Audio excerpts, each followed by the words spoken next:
요양원 402호 병실입니다. 한때 대한민국에서 가장 빛나던 얼굴이 흰 시트 위에 누워 있습니다. 면회 기록부를 넘겨봅니다. 마지막 방문 날짜는 석 달 전입니다. 간호사가 아침마다 문을 열 때 같은 광경이 반복됩니다. 텅 빈 의자, 시든 꽃 한 송이, 그리고 천장만 응시하는 여자. 이 여자의 이름을 말하면 대한민국 누구나 아는 이름입니다. 40년 전, 이 여자는 시부모님 장례식에 가지 않았습니다. 촬영이 바쁘다는 한마디였습니다. 지금 이 병실에는 아무도 찾아오지 않습니다. 아들도, 딸도, 그 누구도. 그 이유가 더 충격적입니다. 2024년이 아닌 1984년 겨울이었습니다. 충남 서산의 작은 장례식장에 하얀 국화꽃이 가득했습니다. 시아버지 박종수 옹이 세상을 떠난 날이었습니다. 장례식장에는 온 마을 사람들이 모여 있었습니다. 농사짓던 이웃, 면사무소 직원, 경로당 친구들, 모두가 한 사람을 찾고 있었습니다. 며느리는 안 오나? 연예인이라 바쁜가 보지? 그래도 시아버지 장례식인데. 남편 박재혁의 전화기에서 신호음이 울렸습니다. 세 번째 통화였습니다. 수정아. 아버지 돌아가셨어. 제발 와줘. 재혁씨. 내일 본방사수 생방송이야. 내가 빠지면 스태프 200명이 어떡해. 아버지 장례식이야. 장례식. 부의금 보냈잖아. 500만 원. 내가 거기 가면 기자들 몰려와서 장례식이 난리나.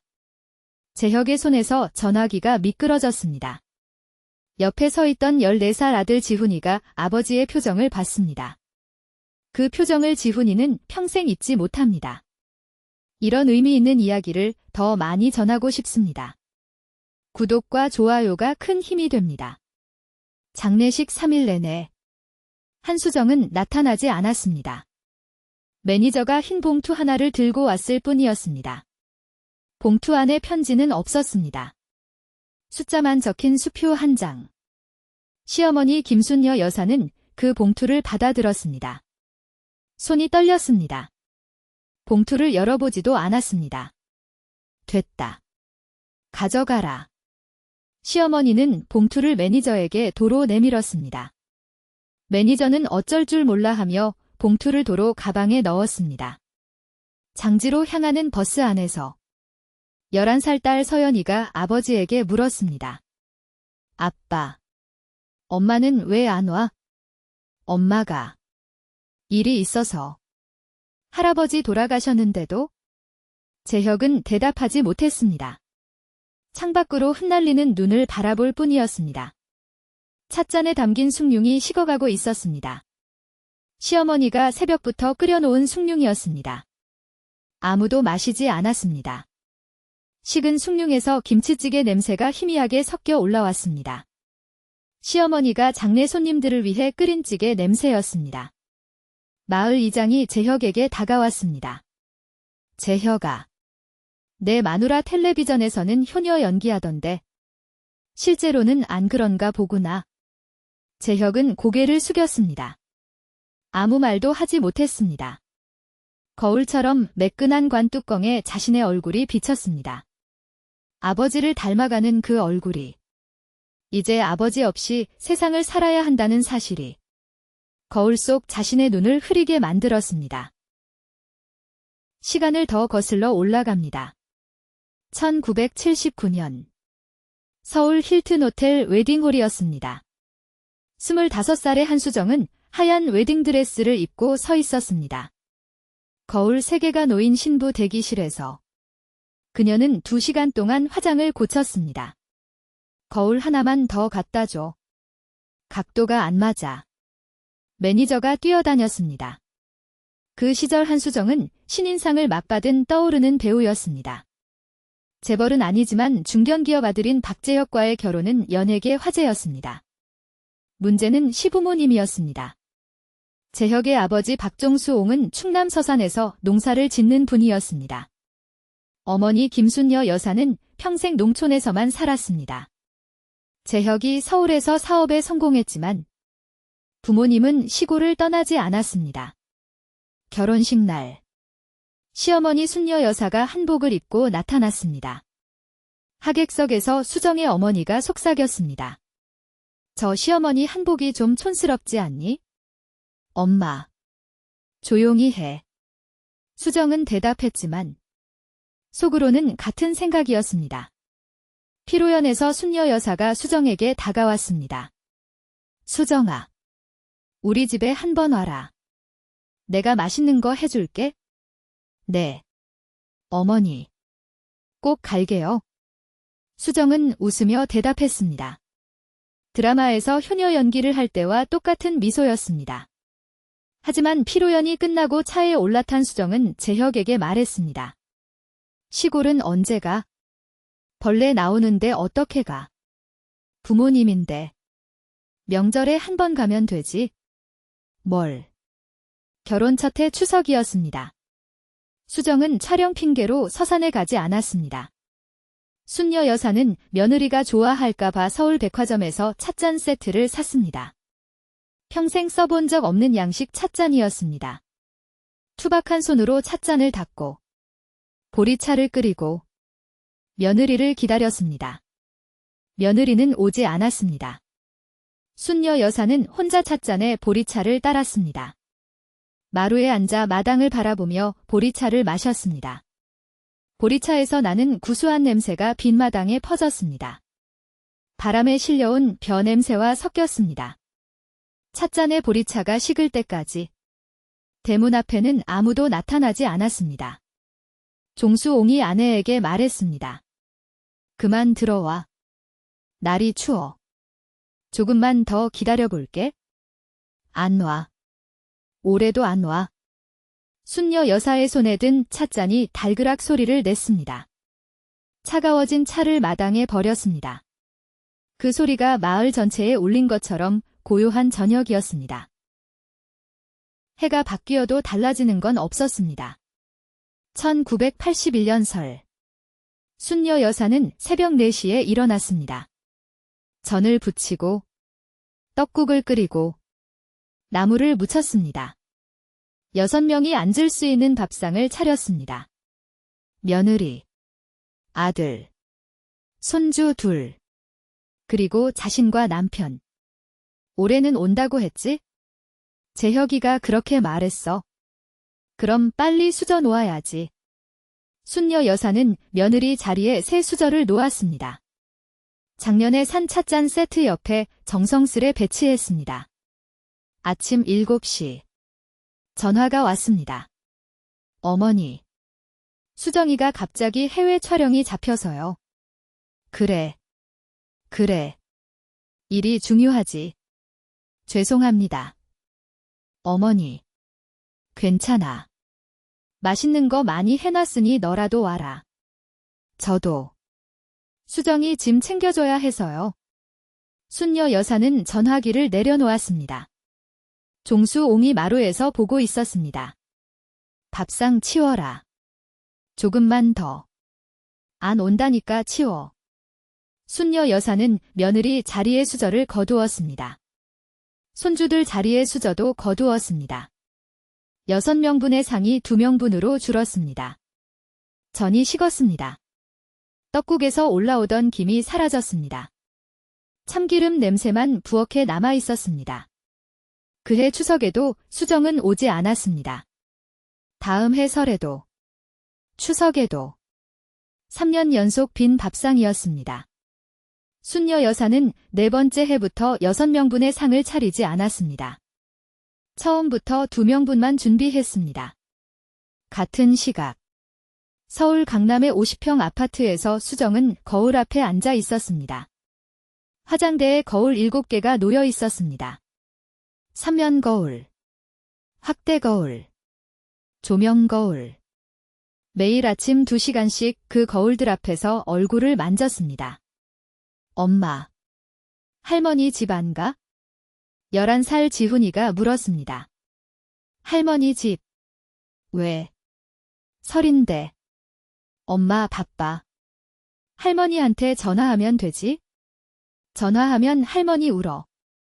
수정은 거울에서 눈을 떼지 않았습니다. 할머니는 원래 잘 우셔. 나이 드신 분들은 그래? 지훈이는 자기 방으로 들어갔습니다. 문을 닫는 소리가 아파트에 울렸습니다. 8살 서연이가 오빠를 따라 들어갔습니다. 아이들은 방 안에서 속삭였습니다. 오빠. 할머니 보고 싶어. 나도. 수정의 귀에는 그 속삭임이 들리지 않았습니다. 거울 속 자신의 얼굴만 보고 있었습니다. 거울은 늘 수정에게 아름다운 자신만 보여주었습니다. 거울 바깥에서 무너지고 있는 것들은 비추지 않았습니다. 요양원 402호. 현재입니다.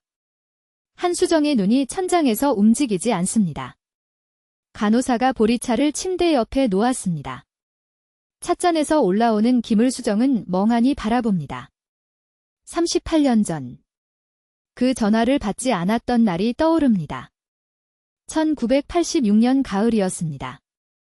시아버지가 돌아가신 지 2년 뒤.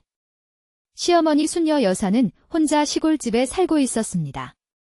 몸이 많이 약해져 있었습니다.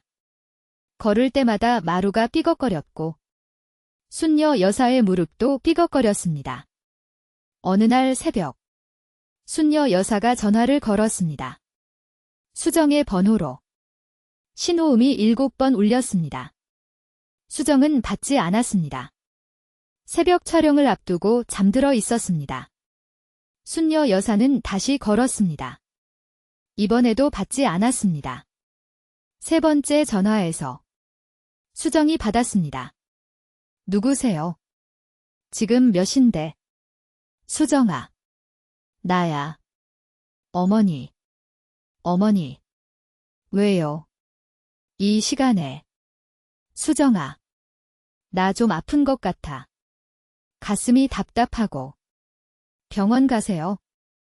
재혁 씨한테 전화하시지 왜 나한테. 재혁이는 출장 갔다고. 수정아. 한 번만 와줄 수 있니? 어머니. 지금 새벽 3시예요. 내일 새벽 촬영이에요. 그래. 그래. 알겠다. 미안하다. 병원 가세요. 끊을게요. 수정은 전화를 끊었습니다. 이불을 다시 덮고 눈을 감았습니다. 3초 만에 다시 잠들었습니다. 그날 새벽. 순녀 여사는 마루에 앉아 찻잔을 손에 쥐고 있었습니다. 보리차를 끓일 힘도 없어서 찬물을 따랐습니다. 찬 찻잔을 두 손으로 감쌌습니다. 바깥에서 귀뚜라미 소리가 들렸습니다. 된장 냄새가 부엌에서 배어 나왔습니다. 순녀 여사는 찻잔을 내려놓지 않았습니다. 다음 날 아침. 마을 이장이 순녀 여사를 발견했습니다. 마루에 쓰러져 있었습니다. 손에 찻잔이 쥐어져 있었습니다. 차가운 물이 반쯤 남아 있었습니다. 병원으로 옮겨졌지만 뇌졸중이었습니다. 3일을 더 버텼습니다. 재혁이 출장에서 돌아와 병원에 달려왔습니다. 지훈이와 서연이도 왔습니다. 수정은 오지 않았습니다. 엄마. 할머니 안 와봐. 촬영이 있어? 병원비는 보냈어. 재혁의 눈에 처음으로 분노가 아닌 다른 감정이 떠올랐습니다. 포기. 아내에 대한 모든 기대를 내려놓는 순간이었습니다. 순녀 여사는 의식이 돌아온 잠깐. 재혁의 손을 잡았습니다. 수정이. 미워하지 마라. 그 애도. 이유가 있을 거야. 그것이 순녀 여사의 마지막 말이었습니다. 장례식에 수정은 또 부의금 봉투를 보냈습니다. 이번에는 700만 원. 순녀 여사의 유품 정리를 하던 재혁은 서랍 깊숙이에서 봉투 하나를 발견했습니다. 2년 전 시아버지 장례식 때 수정이 보냈던 그 500만 원짜리 부의금 봉투였습니다. 순녀 여사는 매니저에게 돌려보내라 했지만 결국 돌려보내지 않고 서랍에 넣어둔 것이었습니다. 봉투 뒷면에 연필로 글씨가 적혀 있었습니다. 수정아. 돈이 아니라 내가 오면 좋겠다. 시간은 무심하게 흘렀습니다. 2004년. 수정의 나이 50이었습니다. 방송국 복도에서 마주치는 후배들의 인사가 달라졌습니다. 선배님. 안녕하세요. 말은 공손했지만 눈빛은 달랐습니다. 한때 선배님 앞에서 고개를 90도로 숙이던 후배들이 이제는 가볍게 목례만 했습니다. 수정의 출연료가 절반으로 줄었습니다. 그 다음 해에는 다시 절반. 주연에서 조연으로. 조연에서 특별 출연으로. 거울 앞에 앉는 시간이 3시간으로 늘었습니다. 화장을 지우고 다시 하고. 지우고 다시 했습니다. 거울 7개가 비추는 얼굴에 주름이 늘어가고 있었습니다. 거울은 거짓말을 하지 않았습니다. 엄마. 밥 먹어. 30살이 된 지훈이가 문 앞에서 말했습니다. 나중에. 매일 나중이야. 밥 안 먹은 지 이틀째잖아. 살 빠져야 해. 다음 달에 오디션 있어? 지훈이는 한숨을 쉬었습니다. 그는 아버지의 회사에서 일하고 있었습니다. 어머니에 대한 감정은 복잡했습니다. 할머니 장례식에 오지 않았던 어머니, 할아버지 장례식에도 오지 않았던 어머니, 그 기억이 잊히지 않았습니다. 엄마, 할머니 기일인 거 알지? 알아. 같이 갈 거야? 거기 가서 뭘 해? 돌아가신 분한테. 지훈이의 손이 문고리를 세게 잡았습니다. 손가락이 하얗게 변했습니다. 할머니가 돌아가시기 전에 엄마한테 전화했잖아. 안 받았잖아. 그건 아빠가 다 말해줬어. 새벽에 전화했는데 촬영 핑계로 끊었다고. 수정의 얼굴에서 혈색이 빠졌습니다. 거울 속 자신의 얼굴이 낯설게 보였습니다. 지훈아. 그때는 됐어. 나 아빠 기일에 혼자 갈게. 문이 닫혔습니다. 수정은 거울 앞에 혼자 남았습니다. 화장품 냄새가 방 안에 가득했습니다. 파운데이션의 화학적인 냄새. 향수의 인공적인 꽃 냄새. 시어머니의 부엌에서 나던 된장 냄새와는 전혀 다른 냄새였습니다. 그해 겨울. 재혁이 말했습니다. 이혼하자. 뭐. 30년 참았다. 더는 못 참겠어. 내가 뭘 잘못했는데? 재혁은 한참을 수정을 바라봤습니다. 아직도 모르겠어? 재혁의 목소리에는 분노가 없었습니다. 분노조차 소진된 목소리였습니다. 수정은 재혁의 눈에서 20년 전 시어머니 장례식장에서 봤던 그 포기의 눈빛을 발견했습니다. 같은 눈빛이었습니다. 이혼 서류에 도장을 찍는 날. 수정의 손이 떨렸습니다. 서류의 잉크 냄새가 코끝을 찔렀습니다. 거울 7개 중 하나가 화장대에서 떨어져 깨졌습니다. 수정은 깨진 거울 조각을 주우려다 손가락을 베었습니다. 피가 하얀 서류 위에 떨어졌습니다. 지훈이와 서연이는 아버지를 선택했습니다. 아무도 어머니 곁에 남지 않았습니다. 2019년 75의 한수정은 요양원에 입원했습니다. 혼자 살던 원룸에서 쓰러진 것을 경비원이 발견했습니다. 뇌경색이었습니다. 시어머니와 같은 병이었습니다. 요양원에 짐을 풀 때 수정은 거울을 하나 가져왔습니다. 7개 중 마지막 남은 거울이었습니다. 화장대용 작은 원형 거울. 처음에는 매일 아침 그 거울을 보며 얼굴을 만졌습니다. 한 달 뒤. 거울을 서랍에 넣었습니다. 2달 뒤. 서랍 속 거울을 뒤집어 놓았습니다. 지훈이에게 전화를 걸었습니다. 지훈아. 엄마야. 네. 말씀하세요. 한번 와줄 수 있니? 요양원 방이 좀 쓸쓸해서. 스케줄이 좀 바빠서요. 다음에 갈게요. 수정의 손이 전화기를 쥔 채 얼어붙었습니다. 스케줄이 바빠서. 다음에. 이 말을 어디선가 들어본 적이 있었습니다. 40년 전. 자신이 시어머니에게 했던 말과 글자 하나 다르지 않았습니다. 지훈아. 네. 아니야. 아니야. 바쁘면 안 와도 돼. 전화를 끊고 수정은 침대에 누워 천장을 바라봤습니다. 요양원 천장에는 아무것도 없었습니다. 형광등 하나, 화재 감지기 하나, 그것뿐이었습니다.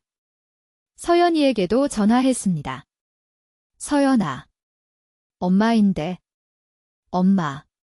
나 지금 미국이야. 출장 중이거든. 그래. 언제 돌아오니? 모르겠어. 한 달. 2달. 돌아오면 한 번 와줄 수 있어? 생각해볼게. 생각해볼게. 그 말의 뜻을 수정은 알고 있었습니다. 안 온다는 뜻이었습니다. 간호사가 매일 아침 보리차를 가져다 주었습니다. 요양원에서 가장 싼 음료였습니다. 수정은 그 보리차를 마시지 않았습니다. 찻잔이 식을 때까지 침대 옆 탁자에 놓아두었습니다. 식은 보리차에서 나는 냄새가 시어머니의 부엌에서 나던 냄새와 똑같았습니다. 그 냄새를 맡을 때마다 수정의 눈가가 떨렸습니다. 계절이 바뀌었습니다. 봄이 오고 여름이 가고 가을이 왔습니다. 면회기록부에 이름이 적히는 날은 점점 줄어들었습니다. 지훈이가 석 달에 한 번 왔다가 넉 달에 한 번이 되었습니다. 서연이는 미국에서 돌아오지 않았습니다. 수정은 창밖을 바라보는 시간이 늘었습니다.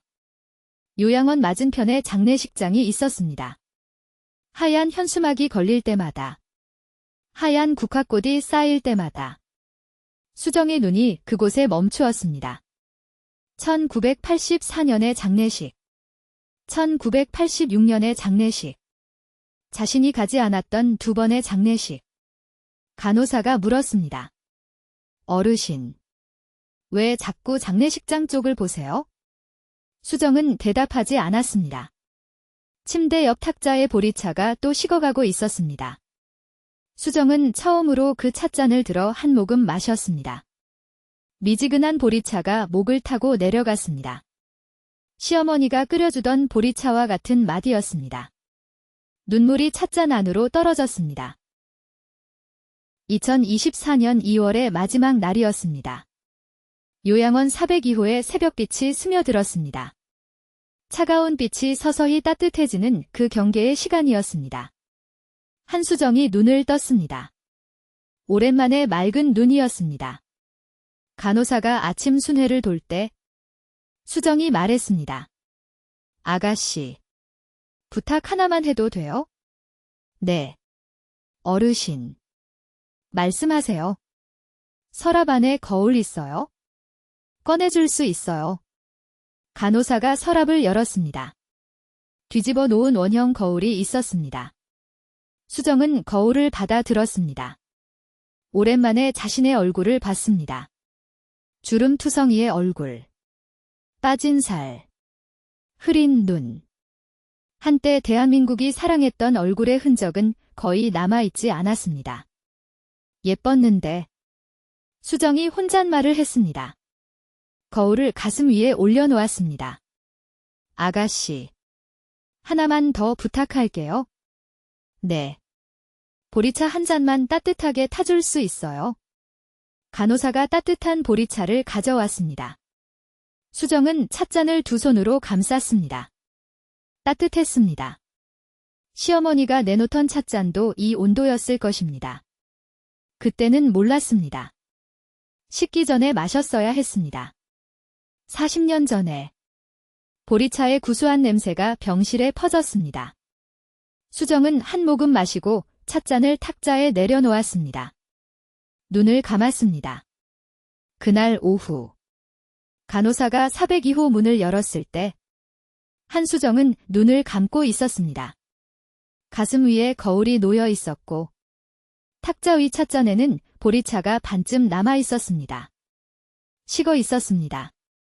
요양원에서 장례식장으로 연락이 갔습니다. 맞은편 장례식장이었습니다. 수정이 매일 창밖으로 바라보던 그 장례식장.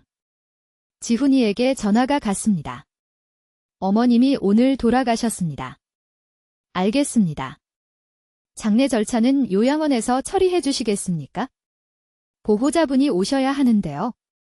제가 지금 해외 출장 중이라서요. 비용은 송금하겠습니다.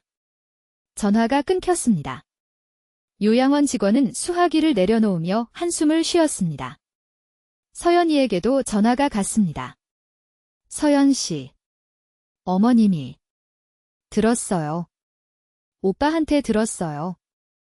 저도 지금 갈 형편이 안 돼서요. 부의금 보낼게요. 부의금.